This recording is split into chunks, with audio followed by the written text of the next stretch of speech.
Oui, beaucoup de questions de réaction. Le gouvernement qui a multiplié les appels à se faire vacciner, surtout pour les personnes fragiles. Mais visiblement, ça bug. Marie-Claude se demande comment se fait-il que le vaccin contre la grippe soit déjà en rupture de stock. Bonjour Philippe Besset, merci d'être avec nous. Vous êtes Bonjour. pharmacien, président des syndicats pharmaceutiques de France.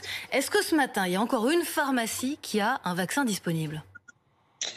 Je crains que beaucoup de pharmacies soient effectivement en rupture de stock pour la première livraison de vaccins. Il va y en avoir une autre, donc il ne faut pas que les gens s'inquiètent. Nous sommes livrés en 2 ou 3 fois des vaccins parce qu'il faut bien sûr les conserver au frais, que l'équipement de l'officine permet d'accueillir un certain nombre de vaccins dans les frigos de l'officine, et donc nous sommes livrés en plusieurs fois. Habituellement, traditionnellement, la première livraison de vaccins nous permet de délivrer des vaccins pendant 1 mois. Cette année, la première livraison a été épuisée en 2 jours et demi, mais il va y avoir d'autres livraisons à venir. Et donc, pour les patients fragiles, il faut penser à réserver sa dose en officine pour les jours à venir. C'est ça la solution, parce qu'on a Dominique qui nous dit « J'ai 72 ans, je suis considérée comme personne vulnérable et pourtant je n'ai pas trouvé de vaccin. Ne suis-je pas prioritaire ?» Comment ça va se passer concrètement pour que ceux qui en ont vraiment besoin reçoivent le vaccin ?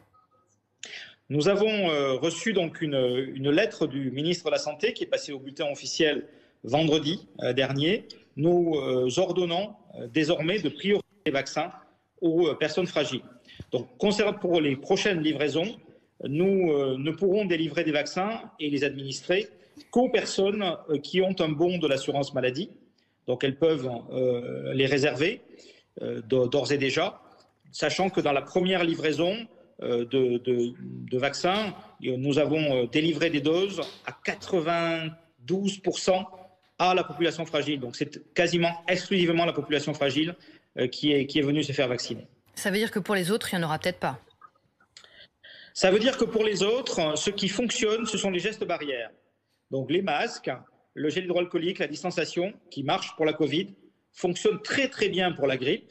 Dans l'hémisphère sud, grâce aux masques, grâce aux gestes barrières, il n'y a quasiment pas eu d'épidémie de grippe. Je voulais aussi en profiter, le fait que vous soyez avec nous ce matin, pour parler des fameux tests antigéniques qui donnent un résultat pour le Covid beaucoup plus rapide que la PCR, en moins d'une demi-heure. On avait fait l'expérience en plateau, en direct.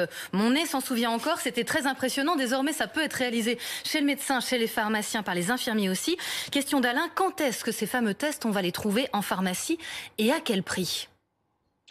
Alors, ces tests sont effectivement, depuis samedi, les pharmaciens, les médecins, les infirmiers sont autorisés à les faire en ville, mais ils ne seront disponibles que début novembre. On vous donnera une date précise parce qu'il y a des nécessités encore, notamment de systèmes d'information. Il faut que nous enregistrions les tests sur une base de données pour permettre de faire le contact tracing, vous savez, des patients en contact.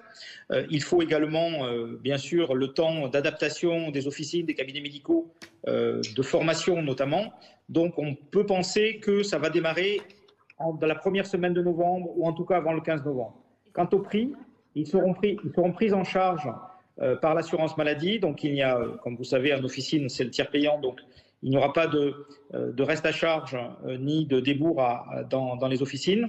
C'est un tarif de remboursement de 34 € qui est envisagé.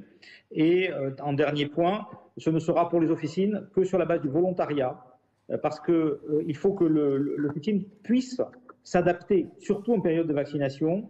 Il ne faut pas mélanger les flux de population. Il faut que nos patients qui viennent en sécurité. Donc les officines qui s'engagent là-dedans, dans le dépistage, seront des officines volontaires qui auront mis en place des procédures particulières pour accueillir le dépistage.